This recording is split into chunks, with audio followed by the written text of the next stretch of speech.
ఉద్యోగరీత్యా జాబ్ సర్చింగ్లో ఆమె ఉన్న సందర్భంలో ఆమె ఈమెయిల్ ఏదైతే ఐడి అందులో ఎవరో హైక్ చేసినట్టుగా ఆమెకు నిర్ధారణ అయిన సందర్భంలో ఆమె అంతా విచారిస్తున్న సందర్భంలో దాని ద్వారా ఈమె ఫేక్ సర్టిఫికెట్లను మరొకటి ఈమెయిల్ ఐడి ద్వారా పంపినట్టుగా ఆమె దాని చర్చ చేసిన సందర్భంలో ఈ శ్రావణి అనే అమ్మాయికి ఒక అనుమానం వచ్చింది. వాళ్ళ ఇంటి దగ్గర ఉన్న వ్యక్తిపై యువకుడు వెంకటేష్ పై అనుమానం వచ్చి ఈ శ్రావణి తల్లి కందుల ప్రశాంత్ తల్లి పిలుచుకొని బిడ్డ ఇట్లా మా బిడ్డ మీదకి ఇట్లా వచ్చిందంటే అమ్మాయి ఆమె కూడా చెప్పుట్లో ప్రశాంత్ అన్న మా తల్లి మేము ఆ ముందటింట్లో పోయి ఈమెయిల్ సంబంధించిన అవన్నీ డీటెయిల్గా వాళ్ళకున్న ల్యాప్టాప్ మరి చూసిన సందర్భంలో అందులో ఈమెయిల్ ఐడిని హైక్ చేసినట్టుగా ఆమెకు అక్కడ నిర్ధారణ అయిన సందర్భంలో ల్యాప్టాప్ కానీ సెల్ కానీ అక్కడ వాళ్ళు ల్యాప్టాప్ తీసుకున్న సందర్భంలో దాన్ని డిలీట్ చేసి మళ్ళా ఇచ్చినట్టుగా వాళ్ళు చెప్తున్న సందర్భం. ఈ సందర్భంలో ఈ కందుల ప్రశాంత్ మీద వాళ్ళు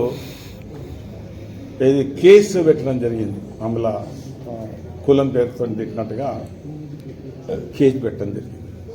ఆ సందర్భంలో ఈ శ్రావణి అమ్మాయి కూడా పోయి నా కోసం మా తల్లి అన్న ప్రశాంత్ పట్టుకుపోయి మాకు ఇట్లా అన్యాయం జరిగింది, నా ఈమెయిల్ ఐడి ఆయన చేసిన సందర్భంలో ఆయన అనుమానం వచ్చి మేము ఆయన దగ్గర పోతే అందులో నిర్ధారణ అయిన తర్వాత మళ్ళీ కావాలని కేసు పెట్టారు అని ఆమె కాంప్లైంట్ ఇవ్వడం జరిగింది ఈ శ్రావణి అనే అమ్మాయి. ఇది పూర్తిగా మేము కూడా ఉన్నతాధికారితో మాట్లాడినాం. ఒక అమ్మాయి ఈమెయిల్ ఐడి హైక్ చేసిన సందర్భంలో ఇది తప్పు, ఇది ఆమెకు అన్యాయం జరుగుతుంది అని ఉన్నత పోలీస్ అధికారులతో మాట్లాడితే ఈ కింది ఇక్కడ పోలీస్ అధికారులు కూడా ఇది తప్పద్ధతి, అమ్మాయికి అట్లా అన్యాయం చేయొద్దు, అది ఏం లేకుండా చేసేయండి అని కూడా ఉన్నత పోలీస్ అధికారులు కూడా మేము మాట్లాడినప్పుడు చెప్పిన సందర్భం. ఇది నేను సాయంత్రం 6 గంటల ప్రాంతాన్ని ఫోన్ చేయడం జరిగింది. ఇక దాన్ని కంటిన్యూస్గా అంటే ఆయన ఇడిచిపెట్టకుండా రాత్రి ఉంచిందంటే ఈ మధ్యకాలంలో మనం చూస్తున్నాం కదా, దాడులు, ఫాల్స్ కేసులు, తర్వాత పెద్ద ఎత్తున ఈ అల్లర్లు జరుగుతున్న సందర్భంలో నెంబర్ ఆఫ్ కేసెస్ జరిగినాయి. ఈయన టీఆర్ఎస్ సంబంధించిన వ్యక్తి కాబట్టి ఈయన ఈ రకంగా లోబడి పెట్టాలన్న ప్లాన్ తోటి మరి రాజకీయ కక్ష, రాజకీయ ప్రోద్బలం. ఎందుకంటే ఒక ఉన్నత పోలీస్ అధికారి చెప్పి ఇది ఏం లేదని చెప్పిన తర్వాత ఎస్ఐకి అంత ధైర్యం ఉంటుందని చెప్పండి. డెఫినెట్గా దీని ఇన్వాల్వ్మెంట్ స్థానిక ఎమ్మెల్యే 100% ఇది చెప్పడం వల్లనే అప్పటికప్పుడే ఒకసారి పోలీసులు వేశారు ఎంక్వైరీ కోసం. రాత్రి 12-1 గంటల మధ్యన దాని ఎంక్వైరీ ఆఫీసర్ ఆయన కూడా రాత్రి 1 గంటకి ఇదంతా రాగమేఘల మీద పోవాల్సిన అవసరం ఉందని చెప్పండి. అంటే అమ్మాయికి అన్యాయం జరిగిందని అన్నాన్ని రమ్మని పట్టుకపోతే పాపం ఉద్యోగానికి ఇబ్బంది కలుగుతాం పట్టుకపోతే ఆయన మీద కేసు పెట్టడం ఇది ఎంతవరకు సమంజసము? పోలీస్ అధికారులు కూడా కేసు పెట్టే సందర్భాలు. ఆమె కంప్లైంట్ నేను రాత్రి ఇచ్చింది. నిన్న కంప్లైంట్ సిపి కూడా పంపడం జరిగింది. ఆమె కంప్లైంట్ డీసీపీ కూడా చెప్పడం జరిగింది. అంటే పోలీసు అధికారులు కేవలం కాంగ్రెస్ ప్రభుత్వానికి అండగా, ఇక్కడ ఎమ్మెల్యే చెప్పిన విధంగా అండగా ఉండే దిశగా మరి పోలీస్ ఆఫీసర్లు కేసు చేస్తున్నారు. వీళ్ళ అమ్మాయికి పొద్దున బెదిరించారు, నువ్వు ఎక్కడ పోవద్దు, ఏ ప్రెస్ మీట్ పోవద్దు, పోతే మరి నీ మీద కూడా కేసు పెట్టే పరిస్థితి ఏర్పడదంటే అసలు పోలీసు వీళ్ళు ఏంటి? అసలు రాజకీయ నాయకుల, పోలీసు అధికారుల? వాళ్ళ మీద పోలీసు వాళ్ళు కూడా ఈ రకంగా మరి తప్పుడు చేసే సందర్భంలో డెఫినెట్గా మేము ఏ పోలీస్ అధికారి తప్పుడు కేసులు పెడితే మేము ఎప్పటికప్పుడు పంపిస్తున్నాం. వాళ్ళు అనుకుంటారు ప్రభుత్వం ఉంది మాకు ఇప్పుడు ఏం కాదని.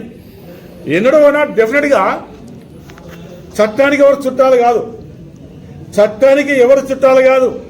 అది రాజకీయ నాయకులు కావచ్చు, పోలీస్ అధికారులు కావచ్చు, ఇంకా అధికారులు ఎవరు కూడా చట్టానికి చుట్టాలు కాదు.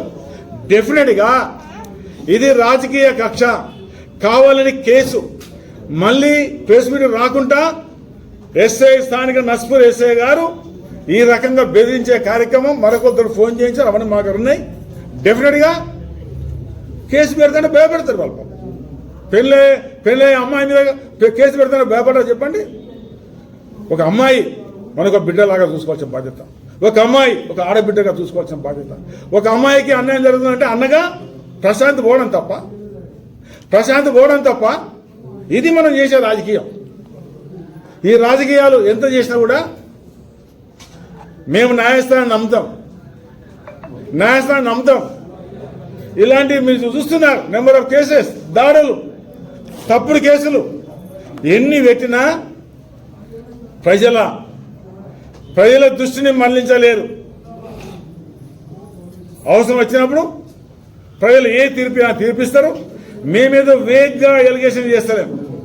మాకు రాత్రి ఒక అయ్యర్ ఆఫీసర్ చెప్పిన తర్వాత నైట్ 12:30, 1 o'clock ఒక ఎంక్వైరీ ఆఫీసర్ ఏంటంటే ఇది రాజకీయ ప్రోద్బలం అవునా కాదన్న సంగతి ఇది యావత్ మంచిర్యాల నియోజకవర్గం కాదు, నస్పూర్ కాదు, యావత్ జిల్లా కాదు, రాష్ట్ర ప్రజలు కూడా గమనించాలని చెప్తూ ఏది కందుల ప్రశాంత్ తప్పుడు కేసు పెట్టిన సందర్భంలో పోలీస్ అధికారులు మీరు కేసులు పెట్టినంత మాత్రాన అన్ని మా దగ్గర రికార్డు ఉంటున్నాయి.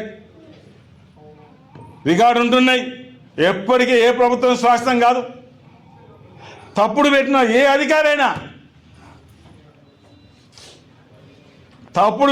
అధికారి పైన కూడా 2028లో ఈ తప్పుడుకు అయ్యా ఆమె తప్పు చేసిన బాధపడే రోజు కూడా ఆమె ఉంటాయనే మాట కూడా చెప్పడం జరుగుతుంది. ఇవాళ